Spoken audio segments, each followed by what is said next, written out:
최근 부동산 시장은 다양한 의견들이 나오고 있습니다. 고금리, 대출 규제 강화, 미분양 주택 증가 등 부동산 하락을 전망하는 요인들이 부각되고 있지만 과연 부동산 시장이 쉽게 침체될 것인지에 대해서는 의문이 남습니다. 오늘은 부동산 시장이 예상처럼 쉽게 하락하지 않는 근본적인 이유에 대해 심층적으로 분석하고 투자자들이 주목해야 할 핵심 요인들을 짚어보겠습니다. 첫째, 부동산 시장의 하방 경직성을 지지하는 중요한 요인은 바로 개발 호재입니다. 대전 충남 행정통합 추진 논의와 충청권 광역급 행철도 건설 계획은 해당 지역 부동산 시장에 상당한 긍정적 영향을 미칠 가능성이 큽니다.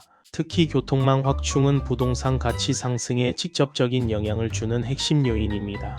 또한 둔산 송촌지구 노후계획도시 정비사업과 대전 역세권 복합개발 프로젝트 역시 낙후된 지역 이미지를 개선하고 새로운 수요를 창출하여 지역 부동산 가치를 상승시키는 촉매제 역할을 할 수 있습니다.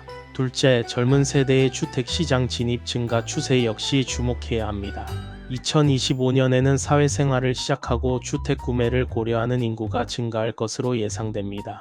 이들은 생애 첫 주택 구매에 적극적으로 나서면서 부동산 시장의 수요 기반을 확대하고 하락을 방어하는 중요한 역할을 수행할 수 있습니다.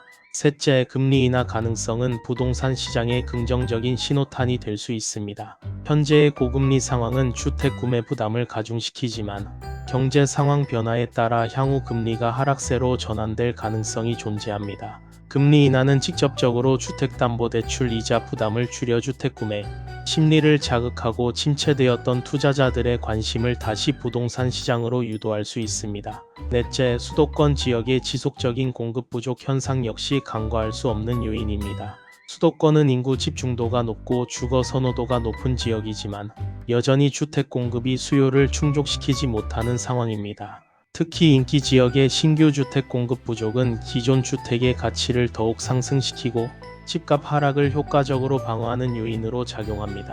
물론 부동산 시장의 미래를 예측하는 것은 매우 어려운 일이며 다양한 변수들을 고려해야 합니다. 시장 양극화 심화, 투자 심리 변화, 건설, 경기 침체 가능성 등 하락 요인에 대한 경계심을 늦춰서는 안 됩니다. 하지만 앞서 언급된 개발 호재, 주택 구매 수요 증가, 금리 인하 가능성, 수도권 공급 부족과 같은 긍정적인 하락 방어 요인들을 종합적으로 고려할 때 부동산 시장이 단기간에 쉽게 무너지지 않을 것이라는 전망 역시 충분히 설득력이 있습니다.